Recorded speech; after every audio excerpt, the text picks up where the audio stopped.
देखो, परीक्षा में पूछ लिया जाता है कि यांत्रिक ऊर्जा संरक्षण का नियम क्या है। यांत्रिक ऊर्जा संरक्षण का नियम क्या है ये, और सिद्ध कीजिए कि मुक्त रूप से गिरते हुए पिंड की प्रत्येक बिंदु पर यांत्रिक ऊर्जा संरक्षित रहती है। अगर ऐसा क्वेश्चन एग्जाम में आ जाता है तो आपको इसके बारे में क्या लिखना होगा ये मैं आपको बताता हूँ। शुरुआत में देखिए, आपसे पूछा है यांत्रिक ऊर्जा संरक्षण का नियम, तो आप लिखेंगे कि संरक्षी बलों के लिए, सब संरक्षी बल क्या होते हैं, संरक्षी बलों की अलग अलग प्रकार की परिभाषाएं होती है। जैसे कि थोड़ा मैं आपको बता देता हूँ कि एक बिंदु ये रहा, एक बिंदु ये रहा, ए और बी। अगर ए से बी तक किया गया कार्य और बी से ए तक किया गया कार्य अगर बराबर होता है तो वो संरक्षी बल कहलाते हैं। या फिर एक पूर्ण चक्कर में किया गया कार्य अगर जीरो होता है तो वो भी संरक्षी बल कहलाता है। तो संरक्षी बलों के लिए जो संरक्षी बलों का उदाहरण आता है वो आता है यहाँ पर गुरुत्वीय बल। जो गुरुत्वीय बल आता है वो संरक्षी बल के उदाहरण में आता है। तो संरक्षी बलों के लिए यांत्रिक ऊर्जा हमेशा नियत रहती है, और यांत्रिक ऊर्जा जो होती है वो गतिज ऊर्जा और स्थितिज ऊर्जा के योग के बराबर होती है, और इनका जो मान होता है वो कांस्टेंट आता है हमेशा। यानी गतिज ऊर्जा और स्थितिज ऊर्जा को आप जोड़ोगे तो वो हमेशा एक नियत मान आएगा। अगर u का मान 0 है तो k का मान अधिकतम होगा, अगर k का मान 0 है तो u का मान अधिकतम होगा। हम इसको ये भी कह सकते हैं कि गतिज ऊर्जा में परिवर्तन और स्थित ऊर्जा में परिवर्तन का जो योग आएगा वो हमेशा 0 आएगा। तो यही यांत्रिक ऊर्जा संरक्षण का नियम है। अब बढ़ते हैं आगे के क्वेश्चन की तरफ। आगे का क्वेश्चन ये है कि हमें सिद्ध करना है कि कोई मुक्त रूप से पिंड गिर रहा है तो प्रत्येक बिंदु पर यांत्रिक ऊर्जा संरक्षित रहेगी, प्रत्येक बिंदु पर। तो इसके लिए हमें ये चित्र बनाना पड़ेगा। ये चित्र बनाएंगे हम कि भाई ऊपर से कोई पिंड जो है वो नीचे गिर रहा है। इसके लिए अपन अलग मार्कर ले लेते हैं, है ना। तो ये कोई पिंड गिर रहा है, ऊपर से कोई पिंड गिर रहा है ए बिंदु पर। ए बिंदु से इसको छोड़ा जाता है ए बिंदु से, और यहाँ पर जो पिंड है वो m द्रव्यमान का है, m द्रव्यमान का है। और ये जो m द्रव्यमान का पिंड है वो पृथ्वी की सतह से h ऊंचाई पर है। कितनी ऊंचाई पर है? h ऊंचाई पर है।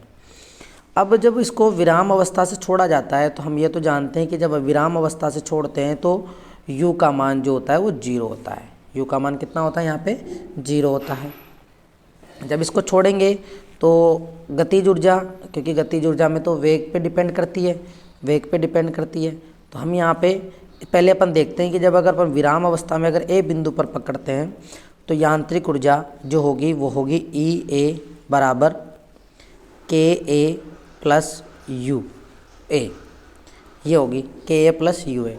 तो अब इस चित्र के बारे में थोड़ा बहुत हमें लिखना भी होता है तो उसको अपन लिख देते हैं। यहाँ पे लिखा कि माना m द्रव्यमान का एक पिंड है जो पृथ्वी की सतह से h ऊंचाई से विराम अवस्था से छोड़ा जाता है। जो मैंने अभी लाइन बोली थी उसको आप थ्योरेटिकल रूप में से लिख दोगे कि माना m द्रव्यमान का एक पिंड है और जो पृथ्वी की सतह से h ऊंचाई से विराम अवस्था से छोड़ा जाता है, और विराम अवस्था से छोड़ा जा रहा है तो आपको पता है कि u का मान क्या होगा? 0। तो अब बिंदु ए पर अपन यांत्रिक ऊर्जा का संरक्षण का नियम लगाते हैं। तो बिंदु ए पर यांत्रिक ऊर्जा जो रहेगी वो गतिज ऊर्जा बिंदु ए पर, स्थितिज ऊर्जा बिंदु ए पर, इनका योग ये होगा। ई ए बराबर क्या होगा? के ए प्लस यू ए। अब विराम अवस्था में अगर वस्तु है तो गतिज ऊर्जा यानी अभी रुकी हुई है तो गतिज ऊर्जा क्या हो जाएगी? यहाँ पे 0। तो के ए का मान बिंदु ए पर तो 0 आ जाएगा। यू ए का मान कितना होगा? यू ए स्थितिज ऊर्जा ऊंचाई पर निर्भर करती है, तो ऊंचाई पर निर्भर करती है। तो हाइट कितनी है? h, और इसका जो भार होगा इस पिंड का, क्योंकि पिंड के भार के हिसाब से पिंड का भार होगा mg, और हाइट कितनी है? h। तो यू ए का मान कितना हो जाएगा? स्थितिज ऊर्जा का मान आ जाएगा mgh। तो बिंदु ए पर गतिज ऊर्जा तो होगी 0 और स्थितिज ऊर्जा होगी यहाँ पर mgh। तो ई ए बराबर जो होगा वो हो जाएगा के ए का मान 0 और यू ए का मान mgh। तो ई ए बराबर टोटल क्या हो जाएगा? mgh हो जाएगा, mgh। यानी बिंदु ए पर जो कुल यांत्रिक ऊर्जा होगी वो mgh के बराबर होगी। किसके बराबर होगी? mgh के बराबर होगी। अब बात कर लेते हैं अपन बिंदु बी की, यानी यहाँ से पिंड अब गिरता हुआ यहाँ पहुँच गया, यहाँ से पिंड गिरता हुआ यहाँ पहुँच गया। अब इसकी बात कर लेते हैं। तो इसके लिए अपन क्या करते हैं, नेक्स्ट पेज ले लेते हैं। नेक्स्ट पेज बिंदु बी की बात कर रहे थे अपन, है ना। तो बिंदु ए ये रहा, ए पर अपन ने निकाल लिया, बिंदु बी ये रहा, और ये जो है एक्स हाइट तक गिर जाता है पिंड, यानी यहाँ से यहाँ तक एक्स तक गिर जाता है। कहाँ तक गिर जाता है? एक्स तक। तो बिंदु बी पर यांत्रिक ऊर्जा संरक्षण का नियम लगाएंगे तो ई बी बराबर के बी प्लस यू बी होगा, यानी बिंदु बी पर गतिज ऊर्जा, बिंदु बी पर स्थितिज ऊर्जा। अब आप एक बात बताओ, अब पिंड विराम अवस्था से छूट कर नीचे गिर रहा है तो इसने कोई ना कोई वेग तो प्राप्त कर लिया होगा ना, कोई ना कोई वेग प्राप्त कर लिया होगा। तो इसका मतलब गतिज ऊर्जा का मान यहाँ पर 0 के बराबर नहीं होगा, 0 के बराबर नहीं होगा। स्थितिज ऊर्जा भाई यह कोई ना कोई हाइट यहाँ से लेकर यहाँ तक, यहाँ से लेकर यहाँ तक की हाइट x दे रखी है, तो स्थितिज ऊर्जा भी 0 के बराबर नहीं होगी। अब जब 0 के बराबर नहीं होगी तो कितनी होगी? तो पहले अपन निकालते हैं के बी मतलब गतिज ऊर्जा। अब गतिज ऊर्जा का सूत्र क्या होता है? गतिज ऊर्जा का जो सूत्र होता है वो होता है, अगर अपन नेक्स्ट पेज से लें तो गतिज ऊर्जा का सूत्र होता है 1/2 mv²। पिंड का द्रव्यमान तो m ही है। अब बिंदु बी की बात करें तो बिंदु बी पर गतिज ऊर्जा कितनी हो जाएगी? बिंदु बी पर, तो बिंदु बी पर हो जाएगी के बी बराबर 1/2 mv²। क्या हो जाएगी? vb²। अब हमें इस बिंदु बी पर वेलोसिटी का मान ही फाइंड आउट करना है कि ये कितना होगा, क्योंकि तब जाके न्यूमेरिकल आगे हल होगा। तो देखो, हमें जो है शुरुआत से अगर कोई पिंड नीचे गिर रहा है तो हमें u पता है और u 0 है। अब v और यहाँ से लेकर यहाँ तक का डिस्प्लेसमेंट भी पता है, x है। जब आपको वेलोसिटी पता हो, यानी इनिशियल वेलोसिटी और फाइनल वेलोसिटी, यानी प्रारंभिक वेग और अंतिम वेग, और विस्थापन पता हो और किस त्वरण से नीचे गिर रही है, तो अपन यहाँ पर क्या करते हैं, किस त्वरण से अगर नीचे गिर रही है तो अपन यहाँ पे गति का तीसरा समीकरण लगाते हैं। क्या लगाएंगे अपन यहाँ पे? गति का तीसरा समीकरण। तो यहाँ पे अपन गति का तीसरा समीकरण लगाएंगे और गति का तीसरा समीकरण होता है v² बराबर u² प्लस 2as। v² बराबर क्या होता है? u² plus 2as। तो ठीक है, अपन इसी को लेते हैं।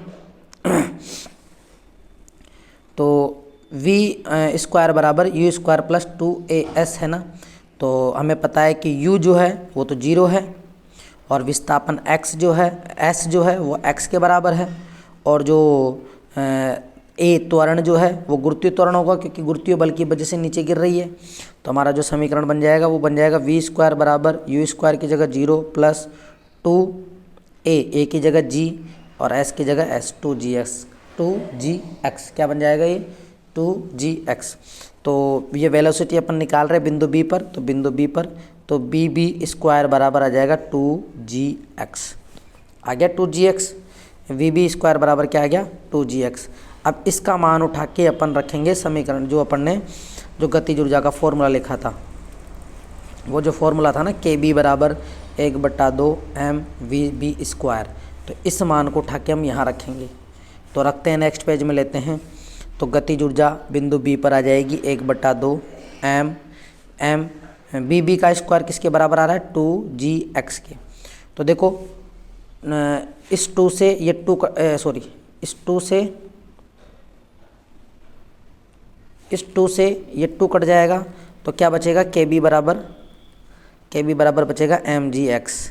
ठीक है, तो हमें बिंदु बी पर गतिज ऊर्जा पता लग गई। अब हमें बिंदु बी पर स्थितिज ऊर्जा पता लगाना है, u भी पता लगाना है। तो u भी क्या होगा? u भी यहाँ से लेकर यहाँ तक की हाइट कितनी है? x, और पिंड का भार कितना है? mg, और मल्टीप्लाई में x। तो u भी का मान कितना हो गया? एक मिनट, हमें तो हाइट देखनी कहाँ से? ये बिंदु A है, ये बिंदु B है, ये बिंदु C था यहाँ तक। तो ये यहाँ से लेकर यहाँ तक गिरा तो कितने डिस्टेंस ट्रेवल करी? x। यहाँ से लेकर यहाँ तक की हाइट कितनी है? h। तो ये कितनी बची? h minus X. तो इसका मतलब इसके अंदर स्थितिज ऊर्जा कितनी रह गई? h माइनस एक्स हाइट तक की। तो यहाँ पे h आएगा। इसको रफ कर देता हूँ, इसको हम रफ कर देते हैं और वापस से देखो भाई, पिंड यहाँ तक आ गया, यहाँ तक आ गया, तो यहाँ तक इसकी हाइट कितनी है? h minus X. तो इस हाइट के हिसाब से ही तो इसके अंदर स्थितिज ऊर्जा रहेगी।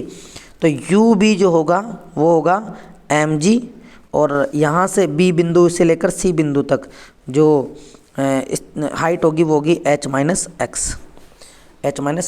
तो बिंदु b पर हमने गतिज ऊर्जा निकाल ली, बिंदु b पर स्थितिज ऊर्जा निकाल ली। तो यांत्रिक ऊर्जा संरक्षण का नियम क्या कह रहा है, बिंदु बी पर ईबी बराबर जो होगा K B plus U B. K B का मान आया है एम जी एक्स और यू बी का मान आया है M G H minus X. तो पहले अपन इस ब्रैकेट को हल कर लेते हैं, एम जी एक्स ये लिख देंगे ऐसे कैसे, एम जी का मल्टीप्लाई इससे, एम जी का मल्टीप्लाई इससे, तो M G H minus M G X. तो आप देख सकते हो यहाँ पे जो है एम जी एक्स ये रहा और माइनस का एम जी एक्स ये रहा, इससे ये कट हो जाएगा तो कितना बचा यहाँ पे एम जी एच। तो बिंदु बी पर भी जो टोटल जो ऊर्जा आ रही है वो एम जी एच यानी यांत्रिक ऊर्जा जो आ रही है वो एम जी एच ही आ रही है। अब अपन बिंदु सी पर निकालेंगे, किस पर निकालेंगे अपन, बिंदु सी पर। बिंदु सी भाई ए से बी तक पहुंच गए, अब सी पर पहुंचेंगे। सी है धरातल पर, धरातल पर अब आप बताओ धरातल पर एच, ये ए बिंदु ए तक की तो एच थी, ये एक्स थी और ये एच माइनस एक्स थी। अब जब बिंदु सी पर पहुंच गया तो हाइट का मान कितना हो गया, 0। ध्यान देना, जब ये पिंड ऊपर से गिरकर नीचे आ गया तो अब धरातल से इसकी हाइट तो 0 ही है ना, हाइट से धरातल से हाइट कितनी है, 0। तो 0 है तो इसके अंदर स्थित ऊर्जा तो 0 होगी, क्योंकि स्थित ऊर्जा हाइट पर ही तो डिपेंड करती है। तो स्थितिज ऊर्जा तो बिंदु सी पर क्या हो जाएगी, 0। तो हमें एक बात तो पता चल गई। तो पहले अपन इसके लिए यांत्रिक ऊर्जा संरक्षण का नियम लिखते हैं, ई सी बराबर के सी प्लस यू सी, ये लिखेंगे, ठीक है। तो हमें पता चल गया कि यू सी जो होगा वो तो 0 होगा, क्योंकि एच बराबर क्या है, 0। तो यू सी बराबर तो 0 होगा। अब निकालना है हमें के सी, और के सी बराबर होगा 1/2 एम वी सी का स्क्वायर। क्या होगा, 1/2 एम वी सी का स्क्वायर। यहाँ पर भी हम जो है गति का तीसरा समीकरण निकालेंगे, और भाई ऊपर से पिंड यहाँ तक गिरा है तो उसकी वेलोसिटी कितनी होगी। तो हम वी सी स्क्वायर का मान ज्ञात करेंगे, वी सी स्क्वायर का मान ज्ञात करेंगे। वी सी स्क्वायर का मान ज्ञात करते हैं, तो हम वी सी स्क्वायर का मान ज्ञात करने के लिए वही गति का समीकरण तीसरा, वी स्क्वायर बराबर यू स्क्वायर प्लस 2as। ठीक है भाई, पिंड को छोड़ा और सी तक पहुंचाया, ए से छोड़ा तो ए पर छोड़ा तो यू का मान 0, ये पूरा 0, 2 ए की जगह जी आएगा, ये आपको पता है। एस कितना हो जाएगा, एस भैया एच हो जाएगा। विस्थापन यहाँ से लेकर यहाँ तक का कितना आएगा, एच।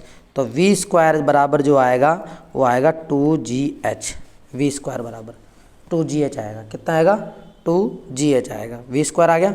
अब के बी का मान निकाल लो, तो सॉरी के सी स्क्वायर, के सी बराबर कितना आ जाएगा, 1/2 एम वी सी स्क्वायर की जगह आप रखोगे 2gh।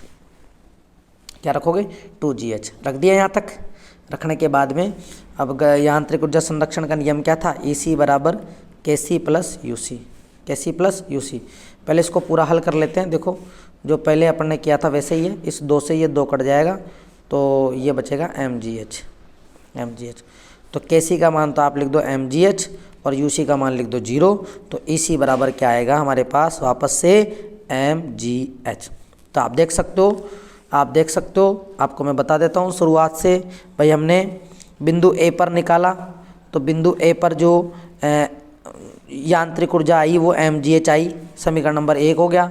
फिर नेक्स्ट आप देख सकते हो बिंदु बी पर अपन ने निकाला, बिंदु बी पर अपन ने निकाला, तो बिंदु बी के लिए देख सकते हो आप यहाँ पर भी एम जी एच ही आया। और बिंदु सी पर भी अपन ने निकाला, तो बिंदु सी पर भी क्या आया, एम जी एच। तो हम कह सकते हैं कि बिंदु ए पर यांत्रिक ऊर्जा, बिंदु बी पर यांत्रिक ऊर्जा, बिंदु सी पर यांत्रिक ऊर्जा, ये इन सभी का मान किसके बराबर आ रहा है, एम जी एच के बराबर आ रहा है। ठीक है, एम जी एच के बराबर आ रहा है। तो हम कह सकते हैं कि मुक्त रूप से गिरते हुए पिंड की, मुक्त रूप से गिरते हुए पिंड की, किसकी, मुक्त रूप से गिरते हुए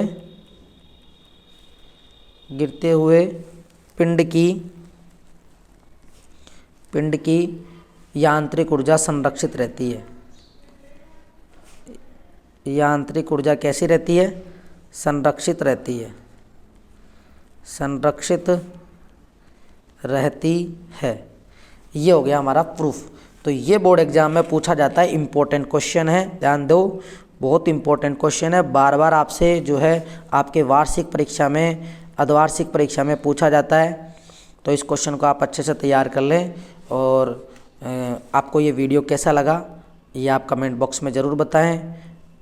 और अगर आपने चैनल को सब्सक्राइब नहीं किया है तो इसे प्लीज़ सब्सक्राइब कर लें। Thank you. जय हिंद, जय भारत।